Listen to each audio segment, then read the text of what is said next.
He slapped me so hard my head hit the corner of the wooden table, and no one flinched. Not even Mom. Not my cousins. Not my uncle.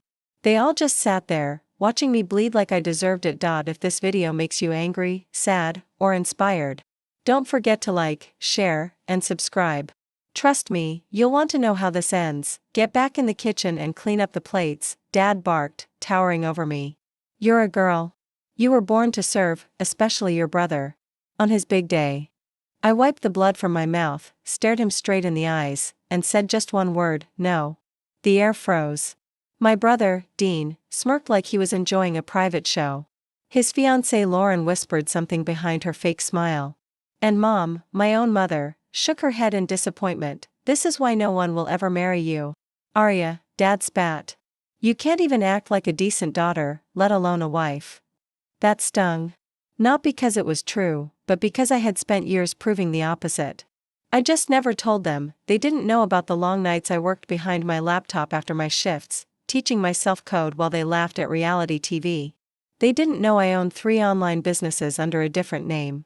They didn't know that the dress I was wearing was designed by me, and sold out globally last month. To them, I was still just the family maid. The single failure. The useless girl. But the way Dean tossed his napkin in my face, clean that too, will ya? That broke something inside me. I looked around that room full of people I once called family. And I realized, they were never my home. They used me, mocked me, made me feel invisible. So I stood up slowly, wiped the blood off my chin with their fancy napkin, and said, enjoy your little feast. Because after today, I'm done serving trash. And I walked out. What none of them knew was that I had planned this moment. For months. What happens next? Let's just say, the wedding venue, the catering company, and even the custom cake they were all praising, I owned every bit of it. Dean's smug laugh echoed behind me as I reached the front door. Where are you going, Aria? You think throwing a tantrum will make you important? I didn't even turn around. I didn't need to. The trap had already been set. Outside, I stepped into my car, not the rusted sedan they thought I still owned. That was a cover. This was a midnight black Tesla, windows tinted, custom interior, registered under the name of the LLC that ran all 3 of my companies. As I pulled away, my phone buzzed. It was a notification from Aria Holdings LLC, final transfer complete. You now own 100% of the wedding venue. Perfect timing. And back inside, they were still laughing. Still celebrating. Still clinking glasses, unaware that every dollar they spent that day was going into my bank account. The venue? Mine. The caterer? My client. The photographer? Hired by my firm. Even the signature cocktail? Developed by a bar I silently funded, and now they were about to learn. An hour later, right when the engagement speeches began, the microphone cut off. People murmured. Dean looked annoyed.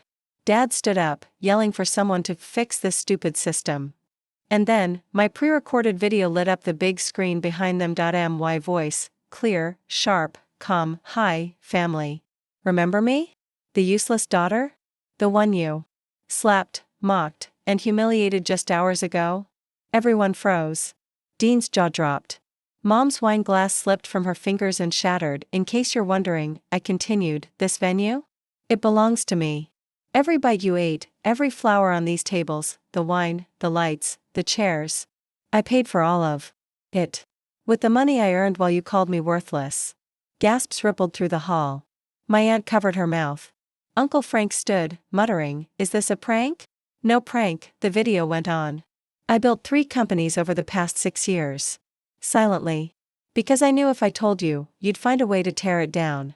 Just like you tried to tear me down.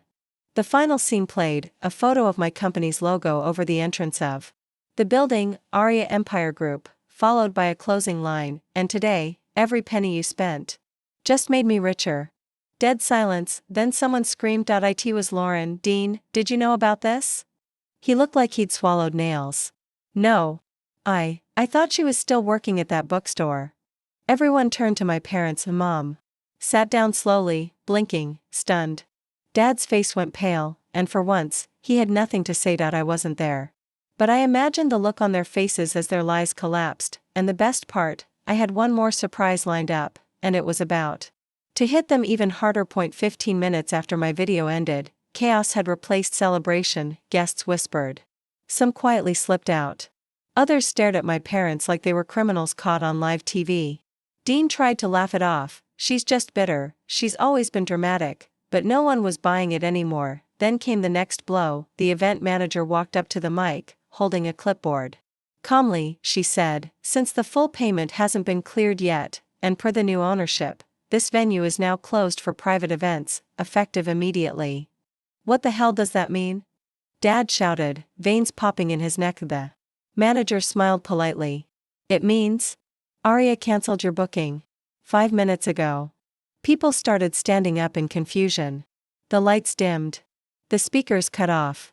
Staff began clearing dishes and rolling up the red carpet. Dean stormed up to the manager. You can't kick us out, this is my engagement party. She looked him dead in the eyes. You'll need to take it up with the owner. She handed him a business card. He glanced down. It read, Aria Dawson, CEO and owner, Aria Empire Group. His face drained like someone unplugged his soul. Meanwhile, I was watching everything unfold on my phone from a penthouse suite downtown.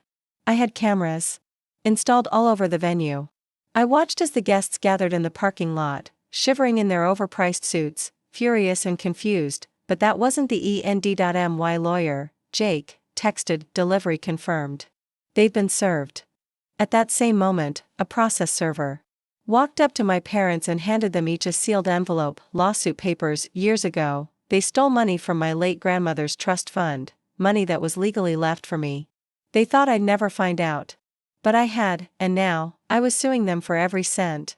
With evidence. With backup.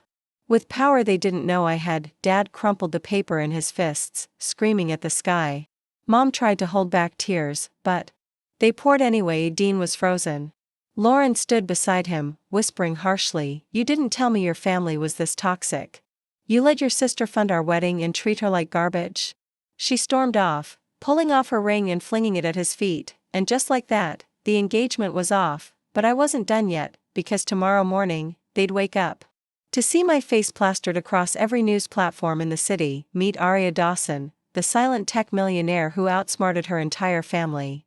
And that headline was just the beginning. The next morning, while my parents were probably nursing shame and hangovers, my phone exploded with notifications. CNN Tech, she was the maid of the family, now she owns a multi-million-dollar empire.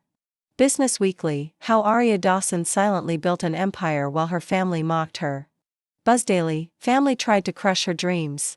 She crushed their event instead.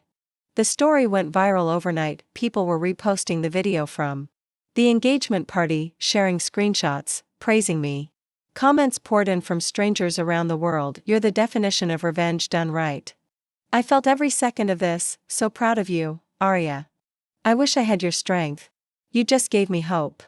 But the sweetest part? The email from Dean's ex-fiancée, Lauren. Aria, I owe you an apology. I had no idea what kind of person Dean truly was. Thank you for opening my eyes before it was too late. Attached was a screenshot. Lauren had sold the engagement ring and donated the money to a charity supporting women in tech. The poetic justice was perfect. Later that afternoon, I went live on Instagram for the first time. I stood on the balcony of my penthouse, the skyline behind me, and said, I spent years being silent because I thought if I worked hard enough, they'd love me, respect me. But all they did was use me. So I stopped chasing their approval, and started building my worth in silence.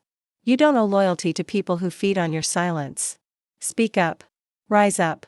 And when the time is right, own the room they tried to lock you out of.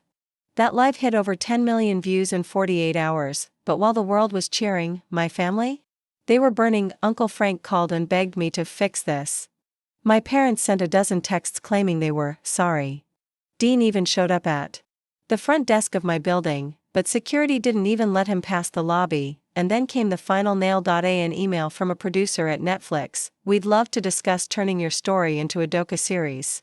The world needs more women like you, Aria. Let's talk. From Maid, to millionaire, to main character. But before I hit reply, I scheduled one last delivery. A small wooden box. Hand-delivered to my parents' house. Inside, a single item, the Same bloodstained napkin my father had thrown at me during that family meeting, with a note that read, "This is the last thing I'll ever clean for you."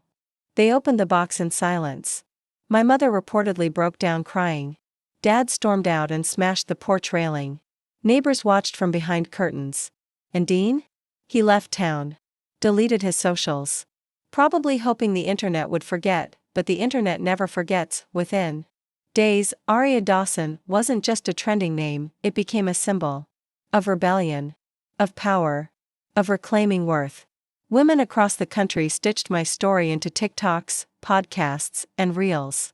A new hashtag exploded, #NotYourMaid. I didn't ask for any of this. I just wanted peace, but sometimes, peace comes after fire. I bought a cozy little beach house far from the city. Not flashy. Not loud. Just mine. Every morning, I made my coffee. Barefoot on the patio, smiling as the sun touched the ocean, no screaming, no slamming doors, no one ordering me around, just silence. And freedom. Sometimes, I think about that family meeting. How they laughed at me. How they dismissed me. How Dad raised his hand like I was disposable, but now, they turn on the TV and see me. They scroll and see me. They try to run from what they did, but the world remembers, and I remember too, but now, it doesn't hurt. It fuels me, because I didn't just rise, I built the ground I now stand on, and the ones who once called me worthless, they'll spend the rest of their lives watching me win.